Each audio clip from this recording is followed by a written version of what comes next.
The emotional hook, that very moment in the trench. Imagine for a second, not a movie scene, but a real, sticky with mud and fear reality. Somewhere up there, shells are whistling, the air is humming from explosions, and you're squeezed into a tight, wet trench. Your fingers are numb from the cold. Your heart is pounding somewhere in your throat. Your ammo is gone. Your last grenade was used on a tank that wasn't even destroyed. You hear foreign, guttural shouts, the stomping of boots, the clanging of bolts. They're close now. They're coming down into your trench.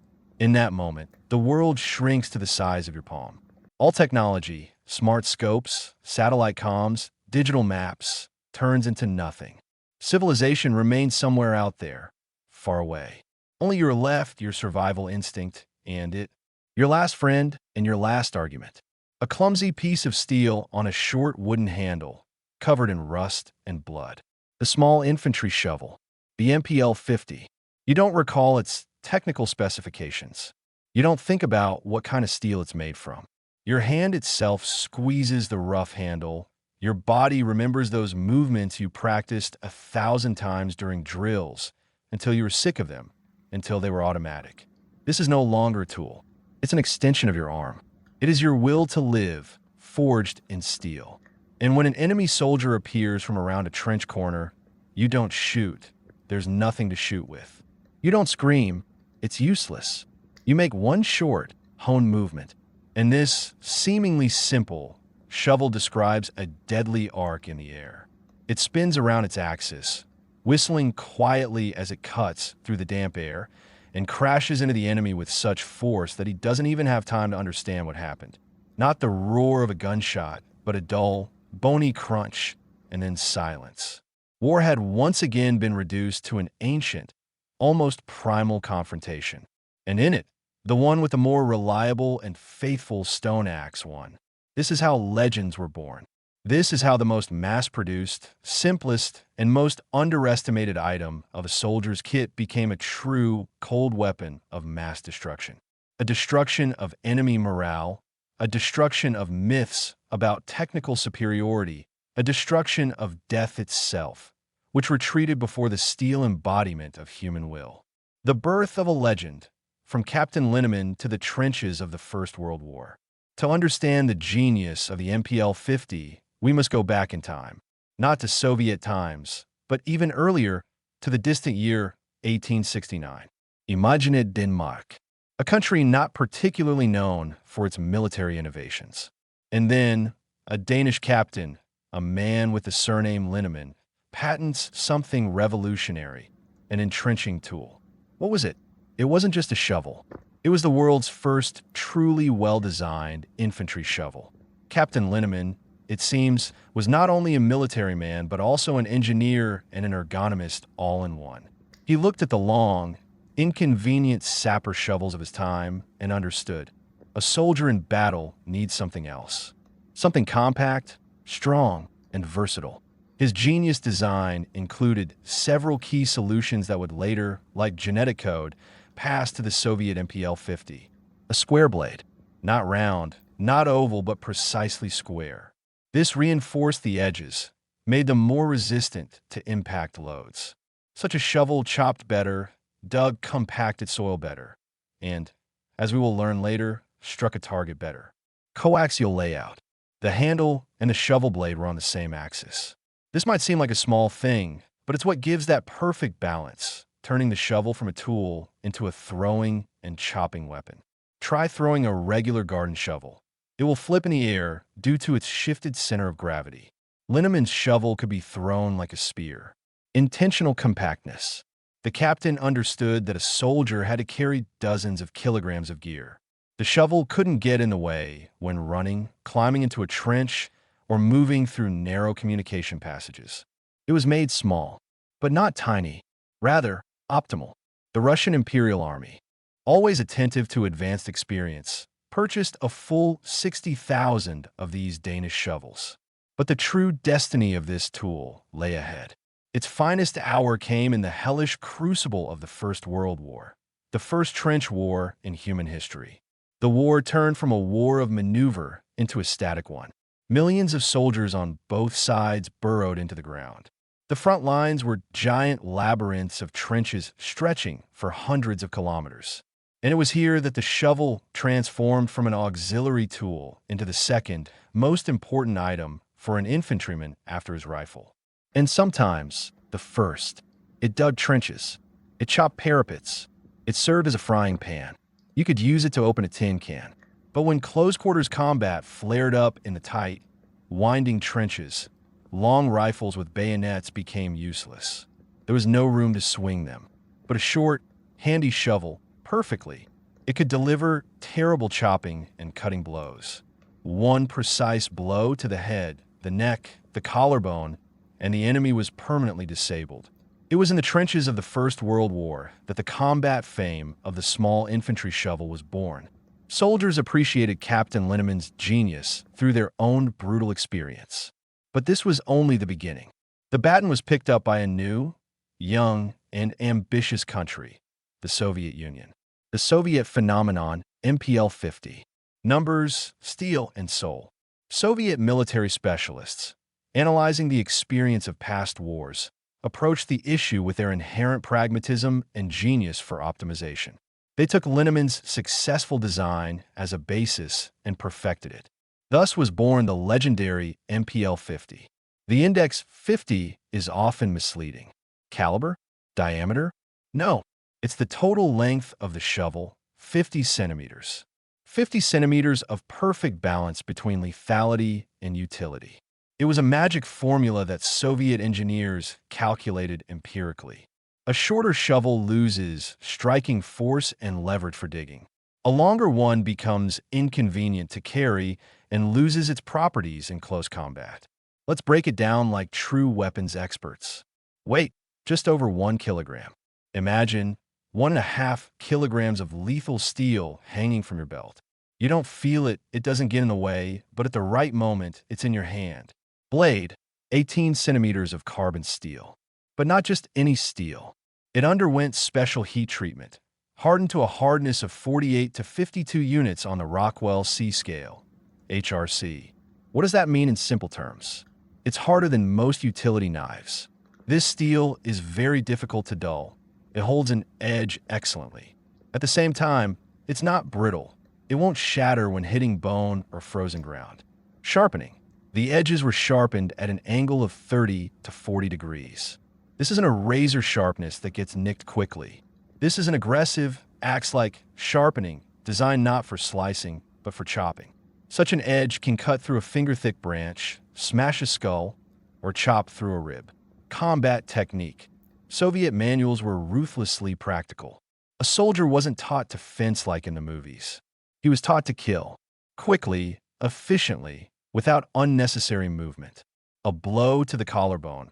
A crunch, a fracture, the enemy loses control of his arm. A blow to the neck. Instant death or a critical injury. A blow to the joints, knees, elbows, guaranteed disability. The shovel does not forgive mistakes. But the most amazing thing is the throwing. You might think, how can you throw a shovel? It's not a knife or a spear. It turns out you can, and it was a terrifying weapon. A little physics, I promise. It will be clear and interesting.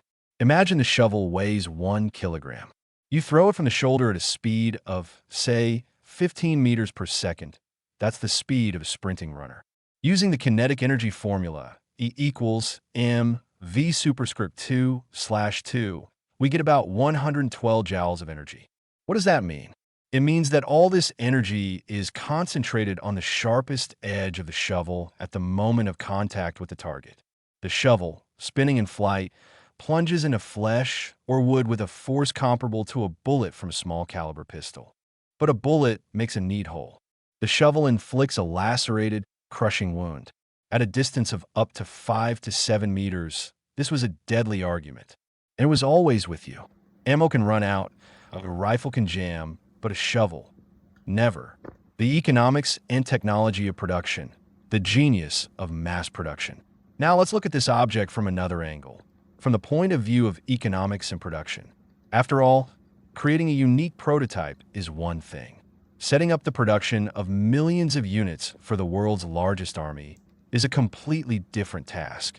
The Soviet Union was a master of such solutions, and the MPL-50 is a benchmark of military-industrial design, where cost, speed of production, and repairability were paramount. Steel. Carbon tool steel with a carbon content from 0.5 to 0.9% was used. This isn't the best steel in the world, but it was perfectly suited for the task. It was cheap, widely available, and responded excellently to heat treatment. Production. The blade wasn't hand-forged, but stamped on giant presses. From one sheet of steel, like cookies from dough, dozens of blanks were punched out. This is a colossal saving of time and materials. Stamping is the key to mass production. Heat treatment, hardening, and tempering. That's what turned a soft steel blank into a fearsome weapon. The technology was refined to the point of automation, ensuring consistent quality across all defense plants in the country. Design. Everything was thought out to the smallest detail. The reinforced socket where the handle was inserted prevented it from splitting when the shovel was used as a lever or pry bar. The handle was made from cheap types of wood, most often birch. Did it break? No problem. Pull out the fragment, find a suitable stick in the forest, whittle it down with a knife, and the shovel is back in action. Economic background and analysis, based on historical data. If we were to translate the production of the MPL-50 into modern terms, it would be a project with a colossal margin and minimal cost.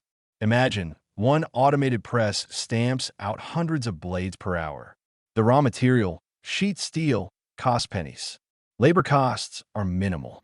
As a result, the cost of one shovel in the mid-20th century could have been the equivalent of a few dollars at today's rate. At the same time, its value to the Army was incomparable to the cost. This tool worked every single day. A soldier dug shelters with it, which directly affected his survival. He used it for chores and, in a critical moment, used it as a weapon. Essentially, it was the most profitable investment for the Ministry of Defense. No rifle, no pistol could boast such versatility and such a low entry threshold. In an era when one modern tank cost as much as thousands of these shovels, the MPL-50 was the fundamental building block on which the defense capability of an entire infantry division rested. It's the philosophy of value for the poor at its best. When you don't have money for expensive gadgets for every soldier, you give him one inexpensive but 100% effective tool that covers dozens of tasks. Versatility, not a weapon but a way of life. But it would be a huge mistake to consider the MPL-50 only as a weapon. Its real magic lies in its versatility.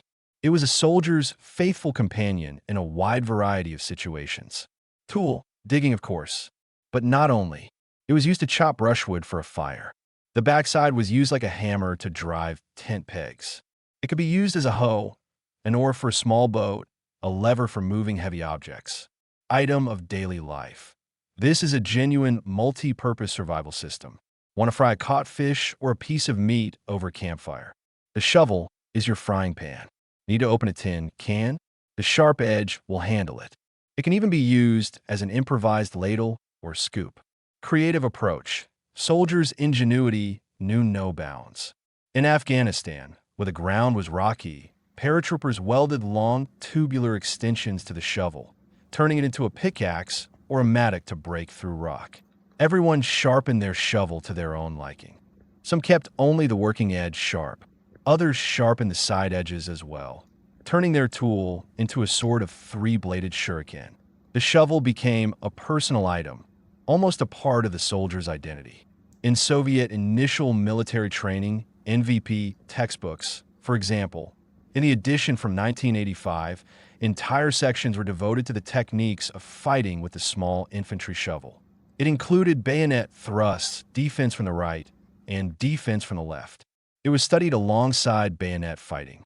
This indicates that the Soviet military leadership understood perfectly well war doesn't always follow rules, and the infantryman's last argument must be perfected. A view from across the ocean, cold steel, and the canonization of a legend. Interestingly, the genius of the Soviet design was recognized even by their ideological opponents, the Americans. The well-known company Cold Steel, which specializes in producing durable tactical gear and is famous for its spectacular tests, chopping meat, piercing cans, in the year 2003, released its own version of the MPL-50. They called it the Special Forces Shovel. And the key point, this wasn't just an Inspire model. It was an almost direct replica, a clone, but with tactical improvements dictated by new technologies. Powder coating. Corrosion protection became even better. The shovel fears neither water, nor blood, nor sweat. Reinforced mounting node. The point where the blade connects to the socket was reinforced with welding to eliminate the slightest risk of breakage under the most extreme use. Hickory handle. American hickory is a very strong and resilient wood, a great replacement for Soviet birch. Aggressive sharpening.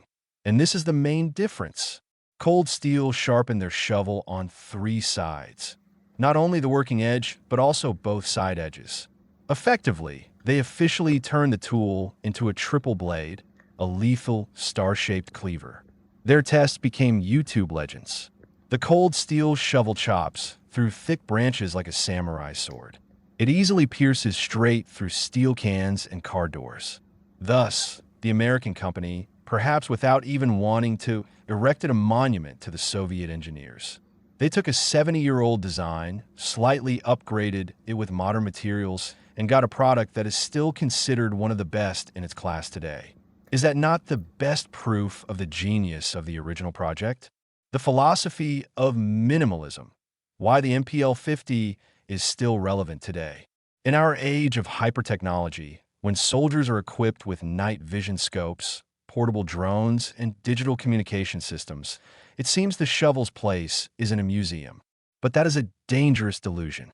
Very recently, during conflicts in the Middle East and Ukraine, reports again appeared from journalists and the military themselves about the use of small infantry shovels in close combat. American reporters, with their typical snobbery, described this as a return to the Middle Ages and barbarism. But they missed the main point. They failed to grasp the essence. War is not only about high technology. War is also about conditions. Dirty, vet, dushti, diet. It's urban combat in destroyed buildings. It's trenches. It's basements.